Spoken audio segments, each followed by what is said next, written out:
Assalamualaikum warahmatullahi wabarakatuh. Selamat pagi, masih bersama saya Muhammad Muiz dalam channel MAMS Akuntansi Pajak.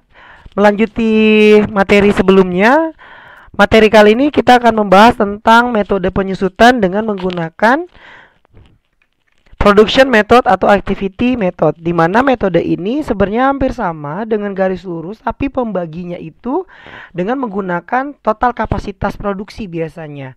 Nah, dalam metode ini kegunaannya aktiva ditaksir dengan satuan unit hasil produksi. Tadi saya sudah jelaskan ya, beban depresiasi dihitung berdasarkan satuan hasil produksi, sehingga setiap depresiasi tiap periode akan berfluktuasi sesuai dengan hasil dari produksinya. Jadi semakin banyak produksi, maka nanti pasti semakin besar penyusutan. Tapi kalau misalkan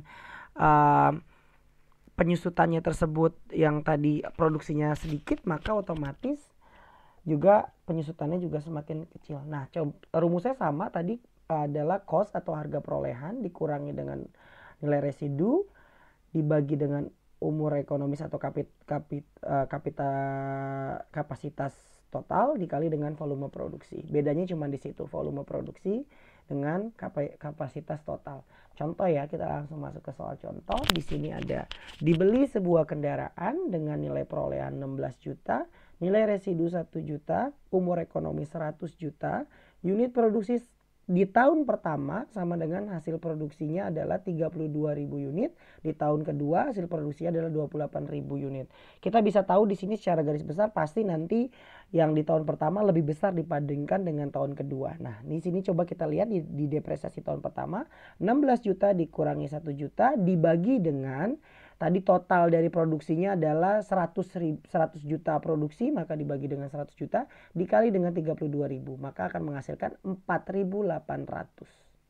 Sedangkan di tahun kedua di sini pembaginya tetap sama, 16 juta dikurangi 1 juta dibagi dengan 100 juta dikali dengan 28.000, hasilnya adalah 4.200. Tadi ya, dapat disimpulkan maka di tahun pertama lebih besar daripada tahun kedua untuk produksinya, karena tergantung dari volume produksi ketika menggunakan metode production atau activity method. Nah, jurnalnya bagaimana kayak gitu, sama aja di tahun pertama, maka nanti jurnal adalah depreciation expense pada accumulated depreciation senilai 4.800, sedangkan di tahun kedua nanti intinya adalah berapa?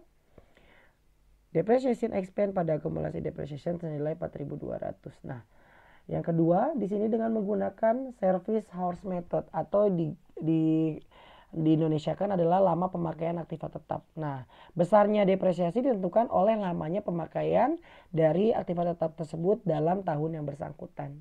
Jurnalnya rumusnya masih sama, harga perolehan dikurangi dengan nilai residu dibagi dengan umur ekonomis dikali dengan lama pemakaian aktiva tetap. Nah, contoh di sini ya, nilai perolehan adalah 16.000, nilai residu adalah 1.000, umur ekonomis 15.000 jam. Tahun pertama pemakaian mesin 3.000 jam, tahun kedua pemakaian mesin 3.600.